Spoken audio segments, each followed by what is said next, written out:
목사님 통해서 우리에게 주실 하나님의 말씀은 사도행전 28장 11절에서 24절까지 말씀입니다. 찾으신 줄 알고 제가 봉독해 드리겠습니다.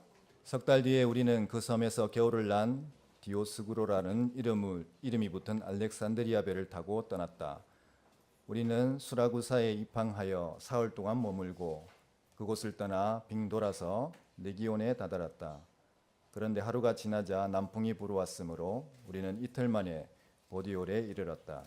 우리는 거기서 신도들을 만나서 그들의 초청을 받고 이래 동안 함께 지냈다. 그런 다음에 드디어 우리는 로마로 갔다. 거기 신도들이 우리 소식을 듣고서 아피온 광장과 트레스 마을까지 우리를 맞으러 나왔다. 바울은 그들을 보고 하나님께 감사를 드리고 용기를 얻었다. 우리가 로마에 들어갔을 때에 바울은 그를 지키는 병사 한 사람과 함께 따로 지내도 된다는 허락을 받았다. 사흘 뒤에 바울은 그곳 유대인 지도자들을 불러 모았다. 그들이 모였을 때에 바울은 이렇게 말하였다. 동포 여러분, 나는 우리 결례와 조상들이 전하여준 풍속을 거스르는 일을 한 적이 없습니다. 그런데도 나는 죄수가 되어서 예루살렘에서 로마 사람의 손에 넘겨졌습니다. 로마 사람은 나를 신문하여 보았으나 사형에 처할 만한 아무런 근거가 없으므로 나를 놓아주려고 하였습니다. 그러나 유대 사람이 반대하는 바람에 하는 수 없이 내가 황제에게 상소한 것입니다.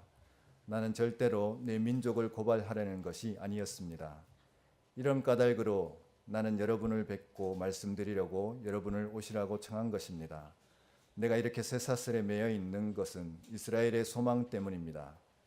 그들이 바울에게 말하였다. 우리는 아직 유대로부터 당신에 관한 편지를 받은 일도 없고 동포들 가운데서 아무도 여기에 와서 당신에 대하여 나쁘게 말하거나 소문을 낸 일이 없습니다. 우리는 당신에게서 당신의 생각을 들어보고 싶습니다. 이 종파에 대하여 우리가 아는 것은 어디서나 이 종파를 반대하는 소리가 높다는 것입니다. 그들은 바울과 만날 날짜를 정하였다. 그날에 더 많은 사람이 바울의 숙소로 찾아왔다. 그는 아침부터 저녁까지 그들에게 하나님 나라를 엄숙히 증언하고 모세 율법과 예언자의 말을 가지고 예수에 관하여 그들을 설득하면서 그의 속내를 터놓았다. 더러는 그의 말을 받아들였으나 더러는 믿지 않았다. 아멘. 목사님께서 나오셔서 말씀 증거해 주시겠습니다. 할렐루야. 오늘도 좋으신 우리 하나님의 이름을 찬양합니다. 우리 사도행전 드디어 마지막 부분까지 이제 오게 되었습니다. 다음 주에 사도행전을 우리가 지금까지 이렇게 들었던 것 1장부터 마지막 장까지 다음 주 사도행전을 마지막으로 그렇게 정리해서 말씀을 전해드림으로써 사도행전을 마무리하고자 합니다. 오늘 우리 사도 바울이 이제 드디어 로마에까지 가게 된 그 이야기를 우리가 통해서 하나님께서 우리에게 주시는 그러한 말씀들을 함께 나누기를 원합니다. 지난주까지 우리가 몰타섬이죠. 몰타섬에 도착한 바울에 대해서 우리가 들었습니다. 이제 몰타섬에서부터 로마까지 그 일정이 어떻게 되는가 여러 가지 보시면 이 지명들이 나오는데 이렇게 보면요 어딘지 잘 모르기 때문에 한번 정리를 해가지고 여러분들에게 쉽게 설명을 해드리도록 하겠습니다. 11절부터 우리가 읽었는데 석 달 뒤에 우리는 그 섬에서 겨울을 난 디오스구로라는 이름이 붙은 알렉산드리아 배를 타고 떠났다. 이 누가의 기록은요 굉장히 구체적입니다. 디오스구로라는 이름이 붙은 알렉산드리아 배를 타고 그렇게 떠났다라고 이야기하죠. 디오스구로가 무슨 말이냐면 밑에 각주 보시면요 제우스의 쌍둥이 아들 이렇게 되어 있죠. 배 이름이 이제 근데 배 앞에 제일 선수라죠. 제 배 앞에 그 쌍둥이가 이제 그 조각되어 있는 그 배예요. 왜 그게 조각되어 있을까요? 그 배의 수호신으로서 조각을 해놓은 거예요. 제우스의 쌍둥이 그 조각상을 이제 배에다가 보통 이렇게 그런 배를 본 적 있죠. 배 앞에 딱 되어 있는 것. 근데 루가가 이것까지 왜 기록을 할까요? 이 배가 지금까지 오면서 사실은 그 항해가 배를 지키는 수호신에 의해서 보호받는 것이 아니라 하나님께서 지켜주셨다라는 것들을요 어찌 보면 반어적으로 그렇게 말하고 싶었던 것 아닌가라는 생각이 듭니다. 자, 석 달 뒤에 몰타섬에서 석 달 뒤라고 이야기합니다. 몰타섬에는요 이미 그 알렉산드리아에서 온 배가 있었기 때문에 그 배를 타고 그냥 이제 항해 금지 기간이 풀리면 떠나면 되는 거예요. 떠날 수 있는 준비가 다 되어 있습니다. 제가 일부 때 제 손가락이 없어져 가지고 손가락을 찾았는데 이게 누가 가져가 버렸더라고 보니까요. 이 강제 상황 위에 가져가고 또 먹다가 남은 컵도 막 갖다 놓고 페트병 올려놓고 심지어 여기 스폰지도 막 뜯어놓고 막 그렇게 하거든요. 저를 너무 우습게 보지 마시고 예, 조금 위에 있는 물건들은 손을 대지 않았으면 좋겠습니다. 바울이 가이사라에서 출발을 해가서 로마행을 갑니다. 폭풍을 만나가지고요. 원래 이제 피닉스에서 가고 했는데 미항에서 피닉스에서 가서 겨울을 날려고 했는데 이제 여기서 풍랑을 만나버리게 되죠. 함부로 이제 운항을 하다가 그래서 표류를 해가지고 이 배가 몰타섬, 지금의 몰타섬이죠. 몰타섬은 이스라엘에 부속된 나라가 아니라 몰타 나라라고 했습니다. 몰타 공화국. 그래서 어찌 보면요 풍랑 때문에 더 빨리 오긴 더 빨리 왔어요. 원래는 여기서 있다가 겨울 끝나고 난 다음에 이제 여기서 풀리면 로마로 가면 되는데 풍랑 때문에 오히려 로마에 더 가까이 왔고 이 알렉산드리아에서 밀을 싣고 온 배, 보통 밀을 이제 싣고 로마로 보내죠. 밀을 싣고 온 배가 이미 몰타섬에서 겨울을 나고 있었기 때문에 그 배를 타고 로마로 갑니다. 그 지명이 성경에 보면 남아 있는데 제일 처음이 수라구사, 시라쿠스, 수라구사에 이제 도착을 합니다. 여러분 수라구사는요, 여러분 잘 아시는 시칠리아 섬입니다. 시칠리아 섬에 있는 그 마을 이름이 수라구사라는 마을입니다. 여기서 며칠? 여기서 3일 동안 있다가 그리고는 어디로 갑니까? 3일 머물고 삥 돌아서 레기온으로 갑니다. 삥 돌아가지고 레기온으로 갑니다. 레기온에 가는데 다음 날 바람이 어디서 불어옵니까? 남쪽에서 불어오는 거예요.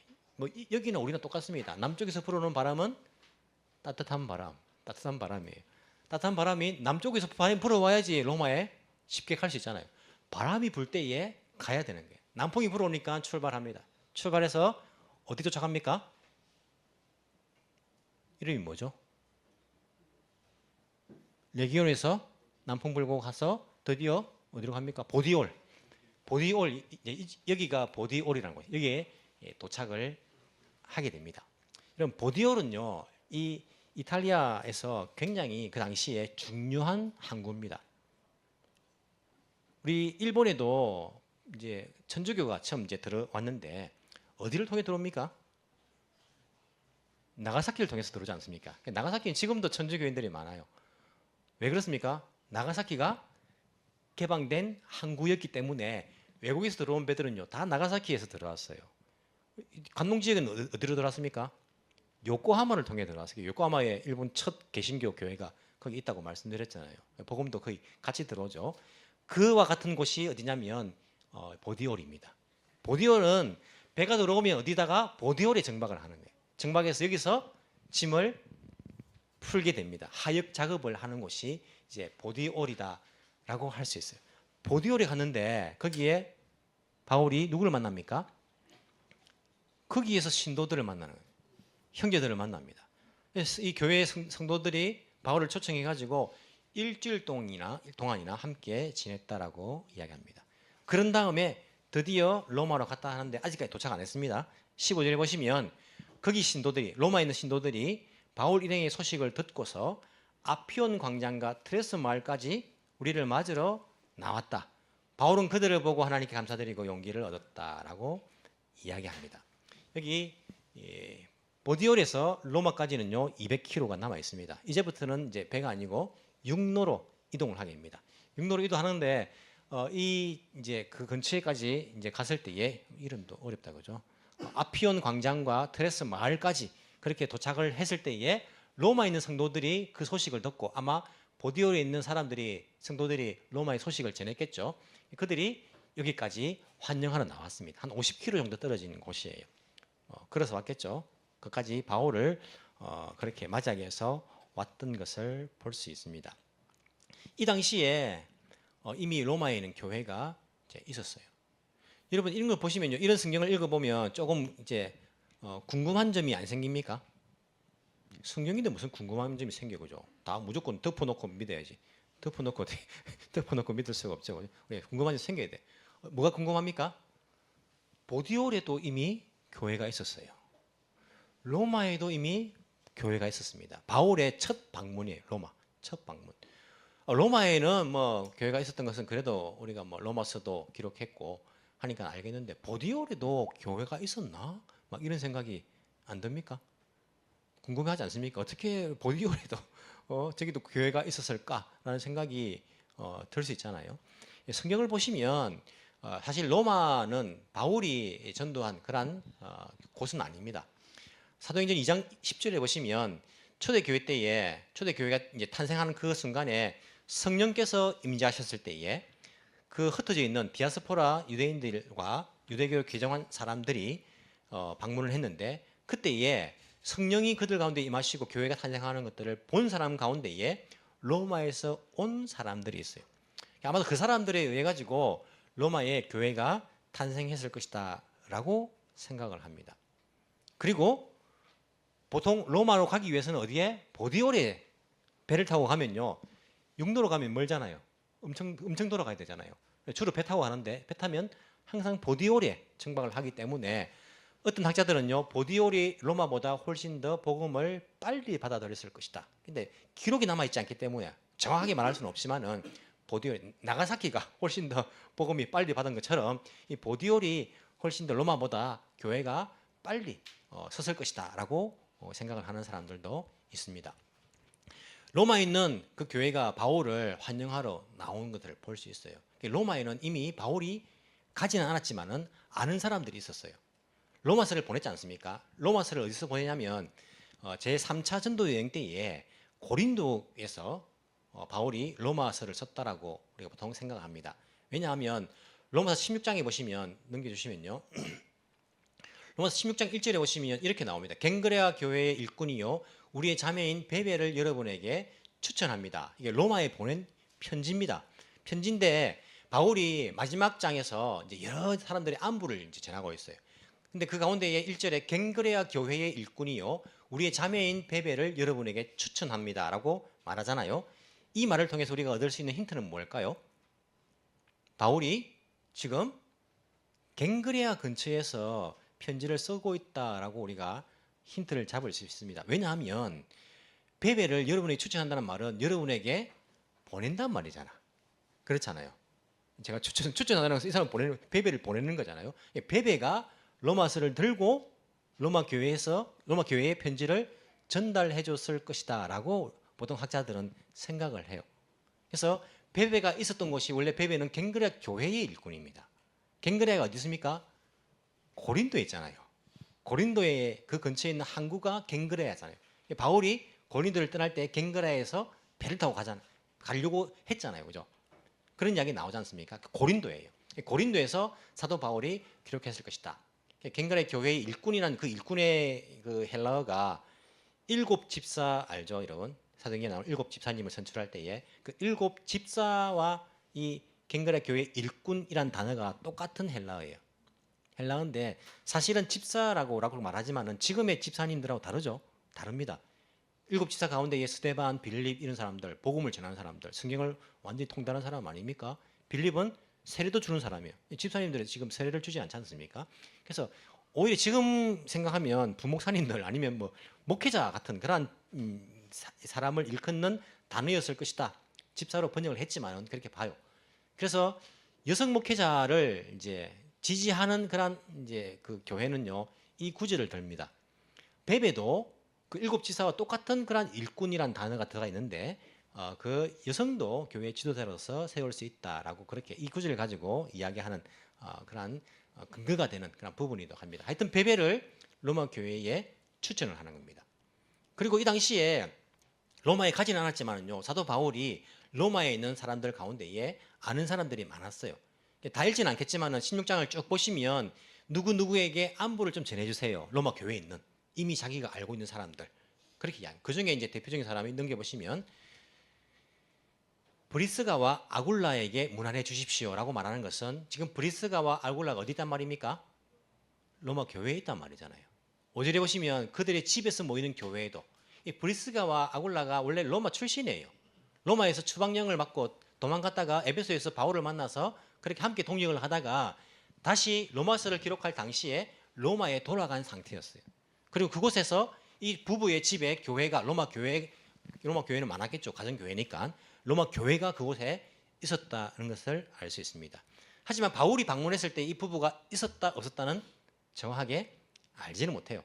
하지만 이 사람들 외에도요, 그 뒤에 나오는 이름들을 보시면요, 바울이 아는 사람들이 로마 교회에도 많이 있었다라고 우리가 알 수 있습니다.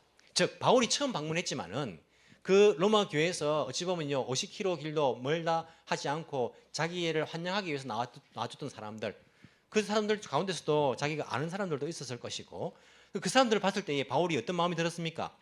15절 마지막 절을 보시면 바울은 그들을 보고 하나님께 주님 감사합니다. 주님 감사합니다. 그리고는요 용기를 얻었다라고 말하는 거예요. 그럼 바울이 로마까지 오는 데에 얼마나 힘이 들었습니까? 죽을 뻔했어요. 풍랑 만나가지고요 죽을 뻔하고 밥도 잘 먹지 못하고 거기다가 뭐 로마 군인들이 이 죄수들을 다 죽여버리자 이렇게 막 그런 위협들도 있었고요. 겨우 살았는데 독사에게 물려가지고 또 뭐 죽을 위협 뭐 고생을 하고 고생해가지고 바울이 로마까지 왔어요. 바울이 아무리 믿음이 좋은 사람이지만은요 사람이잖아요. 바울 마음 속에는 두려워하는 마음들 없었을까요? 로마 가면 이제 난 인생이 풀린다. 우리가 막 서울 가면 도쿄 가면 이제 막 우리는 인생이 풀린다. 나 이제 도쿄 사람 된다. 막 인생 풀립니까? 아니에요, 여러분. 바울이 로마까지 간다는 것은 하나님께서 말씀하셔가지고 아는데 거기서 복음 전하는 것도 아는데 무슨 일이 있을지 모르잖아요. 가는 곳마다 얼마나 박해를 받습니까? 어려운 일이 많습니까? 바울도 마음이 긴장하는 마음이 있었을 거예요. 하지만 이 로마에 있는 교인들이 자기를 환영하기 위해서 온 것을 봤을 때에 하나님 감사합니다, 하나님 감사합니다 하면서 마음에 큰 용기를 얻는 거예요. 우리 같은 믿음을 가진 사람들은요 서로 만날 때에 이런 만남이 돼야 되는 거예요. 우리 서로를 만났을 때에 주님 감사합니다 그 사람 통해 가지고 용기를 얻는 것. 이러면 일주일에 한 번씩 이렇게 뭐 일요일 되면 교회 나오시는데 교회 나오면 주님 감사합니다 서로 성도들 보면요 울고 보면 막 용기를 얻고 막 그럽니까? 대답이 왜 없어요? 아니면 이거 내가 교회 가면 또 저 사람 얼굴을 봐야 되나, 내가 힘들다, 또 스트레스, 교회까지 가서 스트레스 받아야 되나, 막 이런 마음이 듭니까? 어떻습니까? 하지만 여러분 주님께서 의도하신 교회는요 서로가 얼굴을 볼 때에 서로 하나님께 감사하며 서로 용기를 얻는 그런 관계가 돼야 되는 거예요. 제가 일본에 처음으로 선교사 왔을 때에 우리 고신 선교사님들 만나지 않습니까? 우리 선교사님들 혹시 유튜브를 안 보시길 원하는데 처음에 만났을 때는요 모임 가면 가기 싫었어요. 가면 용기를 얻어야 되는데 용기를 막 잃는 거예요. 그냥 막 저를 막 협박하고요. 다 그런 건 아니지만은요 위협하고 막 야단치고 막 이런 분이 있는 거예요. 저도 예수만 안 믿었으면 막 대들 건데 예수님 믿어가지고 제가 또 막 참지 않습니까? 제가 마음이 너무 힘든 거예요. 모임 가기 싫어요. 아니 가면 내가 긴장되고 스트레스 받고 힘 잃는데 누가 거기 가고 싶겠습니까? 하지만 저는 이제 메인 모임이니까 의무니까 참석하는 거예요. 참석합니다. 꾸역꾸역 참석했는데 지금은 좋아요. 지금은 괜찮아요. 그래서 우리가 때로는요 억지로도 가야 될 모임은 가야 되는 그런 부분들도 있는 것 같아요. 하지만 여러분 교회는 안 그렇잖아요. 교회는 우리가 같은 믿음을 가진 사람들이 이 세상 가운데서 안 믿는 사람들 그 모임 가운데서 믿는 사람으로서 스트레스 받고 힘들고 핍박받고 참고 억울하고 이런 가운데에 우리가 주일날 교회 같은 믿음을 가진 사람들을 만나는 거잖아요. 그러면 만났을 때 서로 위로가 되고 힘이 되고 용기를 얻는 그러한 관계가 돼야지요. 그게 예수님께서 의도하신 교회라니까요. 그렇기 위해서는요 우리가 서로가 서로에게 용기를 주는 사람이 돼야 됩니다. 어떤 사람들은 그렇게 이야기합니다. 우리 교회는 사랑이 없어. 자기는 우리가 아닙니까? 자기는 쏙 빼놓고 우리 교회는 사랑이 없어. 누가 없단 말입니까? 자기가 없다는 말이에요. 그럼 자기 포함되어 있는 거예요. 어떻게 해야지 사랑이 있는 교회를 만듭니까? 어떻게 해야지? 내가 사랑하면 되는 거예요. 서로가 용기를 주는 사이가 돼야 됩니다. 우리가 속으로만 알고 있으면요 어떻게 할 겁니까? 서로 말을 해주세요. 서로 용기를 내세요. 힘을 내세요. 또 뭐 상담 전문하신 분들이 힘든 사람들한테 힘내라 말하면 안 된다 하더라고. 또 말하는 것도 힘들어. 그죠? 이거 힘내라 말하고 또 어떻게 말해야 됩니까? 힘내지 말아야 해야 되는가? 일본에는 간바테 구다사이. 제가 보니까 너무 힘을 많이 내가지고 힘든 사람한테는요, 괜찮아. 너무 힘들지 않아도 괜찮아. 너무 간발은 낫고 때문에 이런 말이 필요할 것 같긴 해요. 근데 너무 게을러 나자빠진 사람한테는요, 간발대 고다사이 이게 또 필요할 것 같아요. 그러니까 우리가 서로를 좀 보면서 상황을 보면서 사랑을 담아서 관심을 가지고 이야기해 주면 좋겠어요.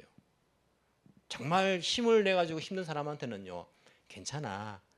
적당하게도 괜찮아. 주님 계시잖아. 도와주실 거야. 너무 힘들어하지 마. 너무 스트레스 받지 마. 그렇게 용기를 주는 말들이 필요합니다. 근데 말보다 더 좋은 게 뭐냐면 손을 꼭 잡아주는 거예요. 여러분, 이게 힘이 됩니다. 안 해봐서 잘 모르시죠? 우리 교회 와가지고 뭐 터치 잘 안 하잖아. 코로나 이후에는 막 서로 옮을까봐 막 안 하고. 옆에 알코올 소독하고 하면 됩니다, 여러분. 손을 그냥 또 잡으면 안 돼요. 자기 싫은데 잡으면요, 다 느껴집니다. 여러분 옛날 그 연애할 때 보면 자기 싫은데 막 잡으면 느껴지잖아요. 저도 나가실 때 악수할 때 악수해 보면요, 이 사람이 악수하고 싶어 하는 거 안 하는가 이게 다 느껴져요, 그냥. 말은 안 하지만 느껴집니다. 여러분들도 느껴질 거예요. 오늘 목사님 악수가 대충 하는데 이게 느껴질 거예요. 사람은요, 희한합니다. 감정이 그냥 느껴져요. 손을 딱 잡으면서요, 괜찮아. 내가 기도할게. 주님 함께 계시잖아. 힘내. 아니 너무 힘들지 않아도 괜찮아. 그렇게 말해주시면요, 정말 위로가 됩니다. 한번 해보실랍니까 지금? 남자 여자 앉아 있으신 분들은요, 한번 옆에 손을 잡아보십시오. 잡아보시면 힘냅니다. 손을 대충 잡으면 안 되고 마음을 담아가지고 말해주세요. 괜찮아. 내가 기도할게. 주님 함께 하시잖아. 괜찮아. 내가 기도할게. 예. 별로 실감이 안 나는가 본데 매주 하면요, 여러분 이게 힘이 됩니다. 서로의 모임은 서로에게 힘이 되는 모임이 돼야 돼요. 예배 마치고도 밥 먹으면서도요, 여러분 힘을 주십시오. 서로 막 내가 앉으려고 내가 한마디 들었으면 내가 또 한마디 해야 되고 내 말로 끝내야 되고 그렇게 하지 마시고 위로를 해주십시오. 힘을 주고요, 들어주고 용기를 주는 이런 관계가 주님께서 원하시는 관계입니다. 바울은 그들을 만났을 때에 이 바울도요, 용기를 얻었습니다. 그러면서 그는 따로 거기서 지키는 병사 한 사람과 함께 집을 얻어가지고 따로 지내도 된다 했어요. 감옥에 갇힌 게 아니고 새 집을 얻어가지고 야직 내고, 그리고는 그 집에 군인이 한 명 있는데 자기가 뭐 자유롭게 나가지는 못해요. 가택연금이죠. 대신에 사람들이 올 수는 있습니다. 방문해가지고 자유롭게 이야기할 수 있도록 그렇게 허락을 받은 거예요. 당연한 거 아닙니까? 같이 배 타고 있던 백부장하고 군사들, 바울이 누군지를 봤잖아요. 바울이 죄인이 아닌 거 누구보다 백부장이 잘 알 거예요. 이 사람은 죄가 없어요. 이 사람 때문에 우리가 다 살았는데 이 사람은 보통 사람이 아닙니다. 이 사람한테 함부로 하면 안 됩니다. 백부장하고 군인들이 그렇게 말하지 않았겠습니까? 독사에 물려도 안 죽는 사람이에요. 이 사람은요. 몰타 섬에서 사람들 병드는 거 이 사람이 다 낫게 하는 거 우리가 봤다니까요. 이 정도는 충분하게 허락을 맡았을 거예요. 그리고는 사흘 동안 조금 쉬었겠죠. 사흘 뒤에 바울은 17절에 보시면 뭘 합니까?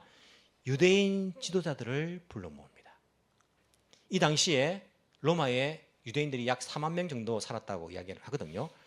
유대인 지도자들을 먼저 불러 모아가지고 뭘 합니까? 자기가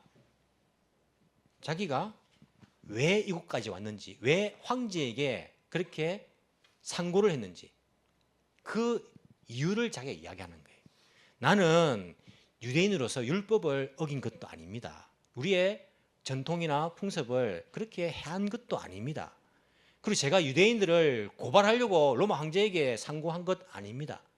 저는 사실은 로마인들로부터 예루살렘에서부터 죄가 없다라고 판명을 받았는데 그래도 자꾸 저를 그렇게 고소를 하니까 어쩔 수 없이 이렇게 로마까지 와서 상고를 한 것이지, 제가 율법을 어기거나 폐하거나 아니면 뭐 전통을 지키지 않거나 그리고 유대인들을 미워하거나 이런 것은 절대 아닙니다라고 사도 바울이 이야기하면서 자기가 믿는 복음에 대해서 유대인 지도자들에게 이야기하고 있는 것들을 볼 수 있어요. 이 유대인 지도자들이, 로마에 있는 사람들이 바울이 오란다고 옵니까? 와요. 올 수밖에 없어요. 왜 그럴까요? 생각을 해보십시오. 유대인들이 49년도에 글라디우스 황제가 다 나가랬어요. 기독교인들을. 기독교는 아니지, 유대인들을 로마에서 다 추방했습니다. 추방 명령이 내렸잖아요. 추방 명령 내렸는데 추방 명령이 내린 이유가 뭔지 아십니까? 왜 유대인들을 추방한 거 아십니까? 역사가 가운데에 글라디우스 황제 편이란 그 역사책을 쓴 사람이 있는데 거기에 나옵니다.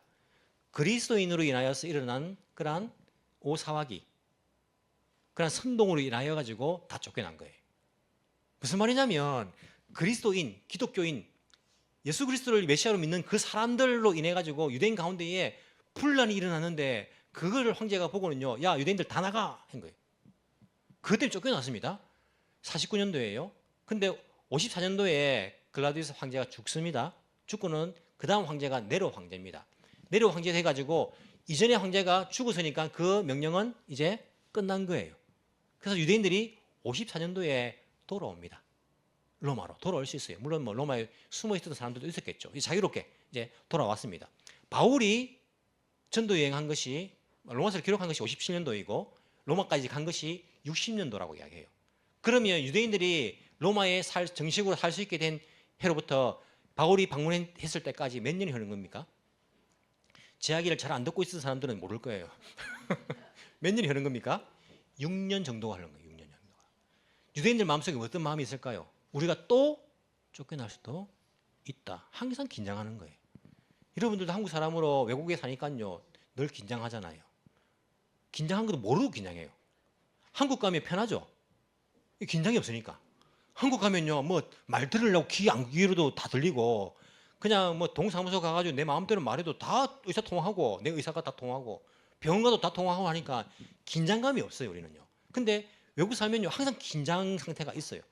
내가 안 들으면 안 되니까 들어야 되고 뭐라 하는지 알아야 되고 어디 병원 가더라도 아니면 구약소 가더라도 뭔가 정신을 바짝 차리고 있어야지 이게 들리지 실수를 안 하지 긴장감이 있잖아요. 유대인들이 로마 살 때에 한번 쫓겨나서 추방당했어요. 늘 긴장 속에 살아가는 거예요. 근데 이 도에 관하여서 이 로마 교회가 그렇게 멀리까지 환영할 만한 그 사람이 여기 온 거예요. 그 사람이 자기들을 초청하니까 당연히 가야죠. 이 사람이 무슨 말 하는지를 들어봐야지요. 혹시라도 이게 문제가 될 것 같으면 유대인들 자기 선에서 잘라야지 추방 안 당한다니까요. 이게 정부까지 올라가 버리면 또 추방당할 수 있잖아요. 이 지도자들이 이 바울의 말을 잘 들어보고 자신들이 무언가를 어떻게 대책을 해야 되는 거예요. 바울이 부르니까 가는 겁니다. 듣기 위해서. 바울도 그런 마음들을 잘 알잖아요. 잘못하면 로마에 있는 교회가 힘들어질 수 있다. 바울이 그들에게 내가 잘못한 것이 아니라 이런 이유로 여기까지 오게 되었습니다 라고 말하고 있는 것들을 볼 수 있어요. 그러면서 복음을 그들에게 설명해 주고 있는 것들을 우리가 알 수 있습니다. 사도 바울이 원래 이런 사람이 아니잖아요. 원래 부드러운 남자입니까? 사도 바울이? 아닙니다. 사도 바울은 율법에 매이지 않는 사람이에요. 내가 율법을 내가 어긴 적 없습니다. 이렇게 설명할 사람입니까? 이방인들 보고 할례 받을 필요 없다고 뭐 피 터지게 싸우는 사람이 바울인데요. 나는 율법 이렇게 이거 예수님 때문에 예수님으로 인해서 다 완성됐는데 너희들 그렇게 뭐 얽매일 거 없다 자유다 이런 말을 이런 신학을 가지고 있는 사람 아니지 않습니까? 하지만 유대인들을 자극하지 않습니다. 원래 이런 사람 아니에요. 예수 믿기 전에도 바울은 어떤 사람입니까? 히토코로시. 예수 믿는 사람들 죽이는 사람이에요. 그럼 사람 죽이는 사람들 대단합니다. 여러분들 사람 죽일 수 있겠어요? 아니 칼을 들고 누군가를 찔러가 죽일 수 있겠어요? 대충 찌르면 안 죽습니다, 여러분. 죽을 때까지 찔러야 죽습니다. 사람이 한 번 찔릴 때 안 죽어요. 잘 안 죽어요. 그러니까 칼이 잘 안 들어갑니다. 목사님 해봤는가? 되게 잘 안 하나? 잘 안 들어가는 거예요. 정말 힘있게 찔려야지 들어가는데 거기서 또 막 돌려가지고 후배 파야지 결국 죽을까 말까 해요. 이게 보통 심정 아니면 사람 못 죽입니다. 사도 바울은 사람을 죽이는 사람이에요. 돌로 쳐 죽입니다. 그걸 보고 있어요. 보통 사람 아닙니다. 거기다가 자기의 은인 아닙니까? 바나바가 자기의 은인, 동력자 아닙니까? 아무리 은인이고 동력자라도요. 자기하고 뜻이 안 맞으면 어떻게 합니까? 싸워버립니다. 그것도 엄청나게 싸워버립니다. 싸워가지고 그냥 막 서로 헤어져 버려요. 바나바하고. 거기다가 뭐 루스드라 어떤 성에 갔는데 사람들이 자기한테 돌을 던져버려요. 돌에 맞아가지고 죽을 뻔한 사람이지 않습니까? 바울이. 일어나가지고 어떻게 갑니까? 자기한테 돌 던진 사람이 있는 곳에 다시 들어갑니다. 이런 사람은요 세상에 이길 수 없는 사람이에요. 누가 이런 사람 이기겠습니까? 이런 싸워가지고 바울한테 이기겠습니까? 이런 사람은 세상이 무서워하는 사람이에요. 목숨 건 사람. 바울은 보통 사람 아닙니다. 친절한 사람 아닙니다. 야사시한 사람 아니에요. 하지만 그가 이 로마에서는요, 이 유대 지도자들에게 굉장히 친절하게, 굉장히 점잖하게, 나는 그런 사람이 아니에요. 어기지 않았어요. 내가 유대인들 미워하지 않아요. 막 이런 식으로 그렇게 말하는 거예요. 왜 그렇게 말할까요? 바울도 로마까지 갔는데 재판에서 이겨야지. 자기도 살아야지. 자기 안위를 위해서 그렇게 하는 것입니까? 아니잖아요. 사도 바울이 이렇게 하는 이유가 무엇입니까? 복음을 위해서. 로마에 있는 그 유대인들에게도 복음을 전하기 위해서, 그 영혼들을 구하기 위해서 사도 바울은 자기 성질을 죽이는 거예요. 그리고 그들을 위해서, 복음을 위해서, 그들의 구원을 위해서 이 일들을 하고 있는 것들을 우리가 볼 수 있습니다. 여러분, 우리가 예수 믿고요, 성격이 바뀝니까? 막 포악한 사람이요, 예수 믿자마자 잠잠해지는 거 봤어요? 자, 저거 안 된다. 예수 믿어도 저 성격은 성격은요, 자기 성격이잖아요. 하지만 예수 믿으면 바뀌는 게 뭡니까? 참는 거잖아요. 성격이 바뀌는 게 아니고 참는 거잖아요. 왜 참습니까? 복음을 위해서. 내가 저 사람 구원하기 위해서 참는 거지 않습니까? 그럼 신앙생활 힘든 게 뭡니까? 성경 읽는 게 힘들어요. 물론 힘든 사람도 뭐 있다고 하던데 사실 성경 읽는 거 힘든 거 아닙니다. 성경 가지는 것도 자유고 그냥 펼치면 그냥 읽으면 되잖아요. 글도 다 알고. 이거 쉬운 거예요. 기도하는 게 힘듭니까? 신앙생활 가운데. 기도는요, 그냥 아무 때나 그냥 뭐 눈 뜨고 눈 감고 그냥 하면 되잖아요. 쉬운 겁니다. 성경 읽고 기도하는 거 신앙생활 가운데 이게 힘든 거 아니에요. 힘든 게 무엇입니까? 내 성질 죽이는 게 힘들어요. 신앙생활 하면서 내 성질대로 하면 이건 내가 못 참는데 저 사람과 싸워야 되는데 내가 성질 죽이는 겁니다. 왜? 복음 때문에. 내가 그 사람 구원하기 위해서. 이게 힘든 거예요. 저도 힘들어요. 얼마나 힘든지 몰라요. 저도 실패할 때가 많습니다. 신앙생활은요, 내 성질머리 죽이는 게 신앙생활. 이게 힘들어요. 사도 바울이 우리보다 훨씬 더 과격한 사람이잖아요. 하지만 그가 왜 자기 성질을 죽입니까? 자기를 왜 날마다 죽이는 그 마음으로 살아갑니까? 복음을 위해서. 다른 사람 한 사람이라도 더 구원하기 위해서 자기가 그렇게 죽고 그런 삶을 살아가는 거잖아요. 여러분, 예수님은요, 어떠십니까? 예수님도 보통 분이 아니잖아요. 성전에 들어갔는데 장사하고 있는 사람들이 있는 거예요. 성전에서. 어떻게 하십니까? 여러분, 여기서 이러시면 안 됩니다. 나가주세요. 이랍니까? 판을 다 엎어버리는 거예요. 가가지고 채찍 만들어가지고 사람들요, 판을 다, 이런 그런 용기 있어요. 아무나 못하는 겁니다. 판을 다 엎어버려요. 바리새인들이 그 당시 실세. 그들이 잘못 보이면요, 뭐 그들 이 유대인 공동체 가운데 너는 추방 해버리면 사회생활 안 됩니다. 바리새인들 향해 가지고 이 독사의 새끼들아 하면서 예수님 보통 분이 아니에요. 십자가 위에서 어떻게 하십니까? 십자가 위에서도 내가 12영이나 12군대나 되는 그 천사들을 보내가지고 이들을 다 못 쓸어버리겠냐 하면서 약간 성질을 좀 내시잖아요. 내가 다 못 죽이겠냐면서. 하지만 주는 어떻게 하십니까? 참으시는 거예요. 왜? 복음을 위해서. 얼마까지 참으십니까? 십자가에 죽기까지 참으시는 거예요. 왜? 우리 죄인들을 구원하기 위해서. 예수님을 믿는 사람들은요, 그 예수님의 모습을 따라가는 사람이잖아요. 사도 바울이 그거 따라가잖아요. 자기도 사람 죽일 수 있는 사람이고 성질 있는 사람이고 목숨 건 사람이고 몇 번이나 죽었다가 살아난 사람인데 자기가 그 영혼들을 위해서, 복음을 위해서 자기 성질 죽이잖아요. 자기도 스스로 고백하잖아요. 난 날마다 죽노라. 날마다 자기는 죽는 삶을 살잖아요. 우리 교회에 김 목사, 강 목사, 와타나베 전사님 다 이제 목사 될 사람들이지만은요, 이 보통 목사들이 아니잖아요. 보통 전사가 아니잖아요. 보면 우리가 많이 듣는 말이 목사님 안 같아요. 보통 목사님은 달라요. 이런 말 많이 들어요. 일본에 있는 교회 목사님 가시면요, 얼마나 점잖하시고요, 말도 부드럽게 하시고요, 콕 참으시고 얼마나 인자한 그런 모습이고, 보통 다 대부분 그런 이제 상상을 하잖아요. 우리 교회 와가지고 딱 보니까 그런 게 아니에요. 보니까 말도 걸걸하고, 담임 목사만 그런 줄 알았는데 부목사 봐도 뭐 생긴 것부터가 겁나고, 와타나베 전사님 일본 사람인데도 뭐 보면 보면 그죠, 활발하고 뭐, 이 세 사람이 보통 사람 아닌 것처럼 보이잖아요. 이런 교회 밖에서 만나면 이길 수 있겠습니까? 이길 수 있겠어요? 그런데 이 세 사람이 복음을 위해서, 여러분들을 위해 가지고, 영혼들을 위해 가지고 예수님처럼 인내하잖아요. 우리 성질대로 안 하잖아요. 인내하잖아요. 사람들을 구원하기 위해서, 믿음 가운데에 살게 하기 위해서, 복음을 위해서. 우리의 신앙생활은요, 그런 내 성질을 죽이는 것, 나를 죽이는 것이 신앙생활입니다. 사도 바울이 그것을 위해서 자기를 날마다 죽이고 있는 모습들을 우리가 볼 수 있습니다. 사도 바울은요, 어딜 가든지 바뀌지 않는 사람이었습니다. 사람들은 장소에 따라 가지고 많이 바뀌어요. 그래서 어디에 있느냐를 굉장히 중요하게 생각합니다. 사도 바울은 몰타 섬에서 왔습니다. 몰타 섬에서는 조금 자그마한 섬이고, 거기에는 뭐 시골이고, 하지만 로마에 온 거예요. 그러면 내가 이제 로마에 왔으니까 나는 로마 사람으로서 이제 로마 말도 배우고 로마 교양인처럼 그렇게 내가 행동해야지. 이 행동이 바뀝니까? 아니에요. 바울은 몰타에 있든지 로마에 있든지 예루살렘에 있든지 안디옥에 있든지 새로운 전도지로 가든지, 아니 배 안에 있더라도 자기를 죽이는 위협 가운데 있든지 어디에 있든지 간에 사도 바울은 바뀌지 않습니다. 복음을 향한 열정이 바뀌지 않아요. 영혼들을 책임지는 그 마음 바뀌지 않습니다. 아니 이 로마에서 자기가 왜 유대 지도자들을 모아놓고 이야기를 합니까? 로마 교회가 없습니까? 리더들이 없습니까? 교회가 생긴 지가 지금 몇 년이 흘렀는데요. 자기들이 하면 되지 왜 바울이 이런 일을 하고 있습니까? 바울이 책임감이 있는 거예요. 자기에게 맡겨진 그 영혼들 책임감을 가지는 거예요.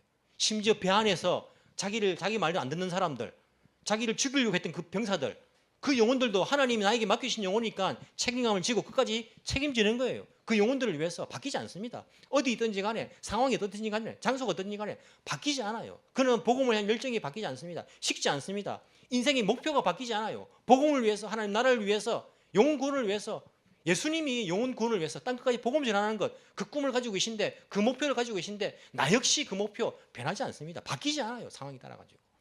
사람들은요, 어디에 사느냐를 굉장히 중요하게 생각합니다. 장소를 중요하게 생각해요. 동경 사느냐, 시골 사느냐, 동경 삽니까? 한국 같으면 서울 사느냐, 지방 사느냐. 서울대를 서울에 있는 대학은 서울에 있는 대학이라고, 지방은 지방 잡초 같은 잡다한 대학이라고, 지잡대라고 이렇게 이야기하고, 지방 잡다한 대학 다 쓸어 넣어가지고 막 그렇게 말하더라고. 지방에 있는 대학 나왔느냐? 서울도요 안에 살면 또 뭘 합니까? 강남이냐, 강북이냐 중요하게 생각해요. 동경도 있지 않습니까? 동경은 어디입니까? 세타가야냐, 미나토구냐, 아니면 스미다구냐? 스미다구가 어땠어? 그죠? 스미다구냐? 아니 같은 스미다구도요 안에서 또 뭐랍니까? 있겠냐? 자기 자택이냐? 아니면 뭐 월세냐? 월세 가운데서도 야증이 얼마냐? 이거 되게 따져요. 그냥 중요하게 생각합니다. 직장도 뭐 얼마큼 큰 직장이냐, 아니면 뭐 조그만 중소기업이냐, 막 따집니다. 사람들은 어디에 사느냐, 어디에 다니느냐, 내가 뭘 가졌느냐, 이걸 되게 중요하게 생각해요. 하지만 여러분, 그게 중요한 게 아닙니다. 뭐가 중요합니까? 내가 어떤 삶을 사느냐, 이게 훨씬 중요해요. 그래, 네가 거기 사는데 어떻게 사는데, 뭘 위해 사는데 너가, 그게 훨씬 중요합니다. 사도 바울은요, 감옥에 있으나 배에 있으나 섬에 있으나 시골에 있으나 로마에 있으나 예루살렘에 있으나 변하지 않습니다. 그는요, 어디에 내가 있느냐가 중요한 것이 아니고 내가 어떻게 사느냐. 그런 복음을 위해서 살았어요. 복음을 위해서요. 하나님 나라를 위해서 살았습니다. 그 영혼들을 사랑하며 살았습니다. 책임감을 가지고 살았습니다. 예수님과 같은 목표, 땅끝까지 복음을 전하는 그 목표 바뀌지 않았습니다. 어딜 가든지 간에요. 많은 그리스도인들이요, 삶이 자기가 있는 곳마다 바뀌어요. 교회에 있으면요, 진짜 교인 같아요. 세계 선교를 위해서 막 목숨 부릴 것 같아요. 교회에 있으면요. 직장 가면요, 달라집니다. 목표도 달라집니다. 교회에서는 세계 선교가 목표였는데 직장 가면 돈 많이 버는 게 또 목표가 바뀝니다. 사람도 바뀌어요. 그 목표를 위해 가지고. 예수 믿는 사람 가운데 직장에서 욕먹는 사람들 있잖아요. 뭐 직장 가가지고 뭐 바보처럼 이렇게 지내란 말이 아니고, 뭐 자기 욕심을 위해서, 직장에서 자기 꿈을 위해, 목표를 위해 가지고 막 그렇게 다른 사람들을 괴롭히고 자기만 알고 막 이런 사람 있잖아요. 그런 사람들은 교인일지 모르지만은요, 성도일지는 한번 생각해 봐야 돼요. 교인 이력은 뭐 20년, 30년 된지 모르지만은요, 성도 이력은요, 아직까지 어린아이일지도 모릅니다. 우리가 장소에 따라 바뀌면 안 됩니다. 우리의 인생이 상황 따라 바뀌면 안 되는 거예요. 항상 복음을 위해서 나를 죽일 줄 알고, 예수님의 그 목표를요, 우리도 같이 가지고, 인생의 목표가 뭡니까? 이 땅에서 뭐 영원히 살 거 아니지 않습니까? 우리가 정말 영혼 구원하기 위해서, 다른 영혼들을 위해서, 복음을 전하기 위해서, 그 영혼들을 살리기 위해서 그렇게 그 마음 가지고 내가 어디 있든지 간에 상관없고 내 상황이 어떤지 간에 상관없고 그렇게 나아갈 수 있다면 이런 삶이 정말 주님께서 원하시는 그런 삶이 아닐까. 바울을 통해서 다시 한번 우리가 도전받게 됩니다. 물론 우리는 연약하죠. 저도 연약하죠. 넘어집니다. 패배합니다. 실패합니다. 잘 안 될 때가 있어요. 내 모습 보면요, 한심할 때도 있어요. 목사가 돼가지고 이럴 때도 있습니다. 하지만 소망을 가지는 것은요, 성령께서 함께 하시잖아요. 성령님께서 인도하시잖아요. 성령께서 도와주시잖아요. 성령께서 예수 그리스도의 영이 우리와 함께 하시기 때문에 그 성령의 충만함으로써 우리 인생 가운데에 정말 예수님의 제자로서 살아갈 수 있는 저와 여러분이 되기를 간절히 소망합니다. 기도드리겠습니다.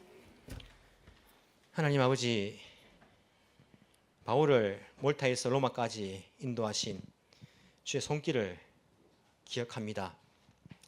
바울이 어디서나 한결같이 복음을 위해서 자기를 죽였듯이 우리도 우리의 성질과 우리의 욕구를 십자가에 못 박을 수 있는 은혜를 허락하여 주옵소서.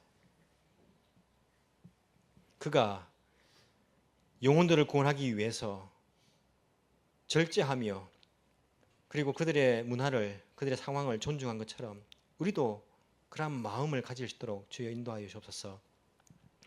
영혼을 불쌍히 여기는 그 책임감을 저희들도 갖게 하시고 내가 있는 그 자리에서 흔들림 없이 복음의 사람으로 살아갈 수 있도록 성령 하나님 인도하여 주옵소서. 우리가 어디에 사는가 그보다 어떻게 사는지가 중요함을 잊지 않게 하시고 비록 가택 연금 상황 가운데서도 복음의 문을 주께서 열어주셨듯이 항상 우리의 삶 가운데서도 갇혀있는 삶 같아 보이지만은 우리를 통해 복음의 그 문이, 그 길이 열리는 그러한 기적을 맛보게 하여 주옵소서. 우리 교회 모든 성도들에게 온유함과 담대함을 더하여 주시고 서로 위로하며 격려하며 용기를 주는 그런 동력자들이 다 되게 하여 주옵소서. 성령 하나님, 오늘도 우리를 이끄사 로마에서도 몰타에서도 어디서든 같은 목표로 살아갈 수 있는 우리 공동체 되게 주여 인도하옵소서. 살아계신 예수님 이름으로 기도합나이다. 아멘.